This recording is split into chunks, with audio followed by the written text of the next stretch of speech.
my beautiful lovelies. It's Erica from Pageant Prep here.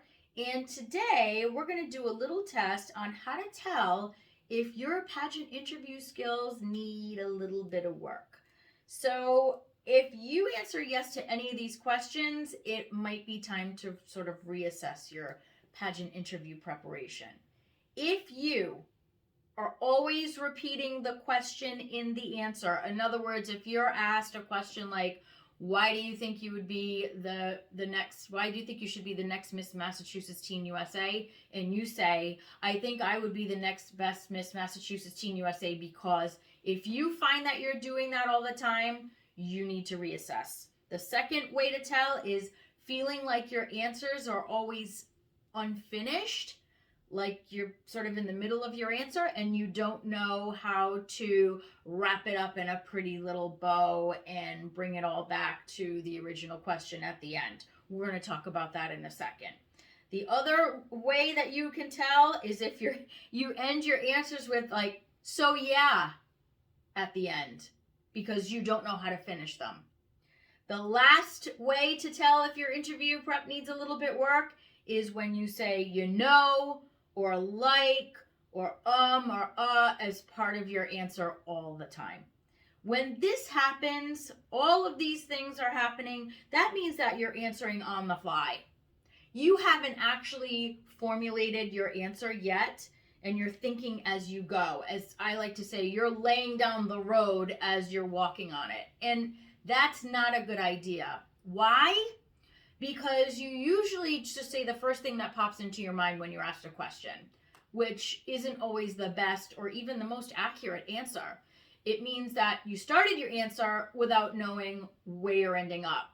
And that can sort of create panic mid-question because it causes you to concurrently analyze and listen to your answer as you're saying it. That's not good, because your energy now is spent on listening to and analyzing your own answer as it's coming out, instead of genuinely being in the moment and connecting with the judges. So, how do you fix it?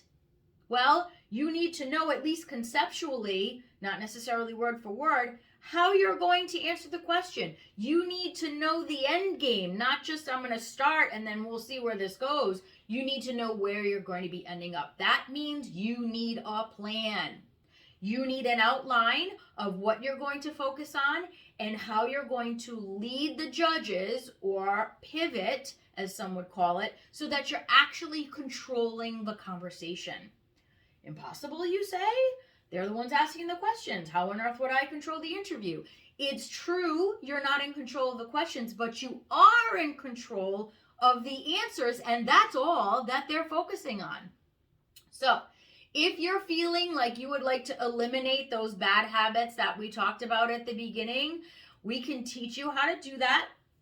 We have some amazing tips in our Answering Questions video on PageantPrep.com.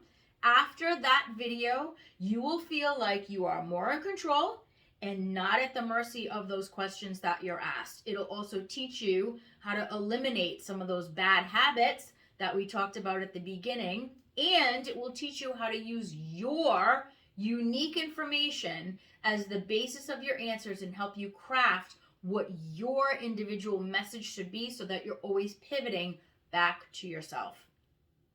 Well, my beautiful lovelies, I hope this is helpful.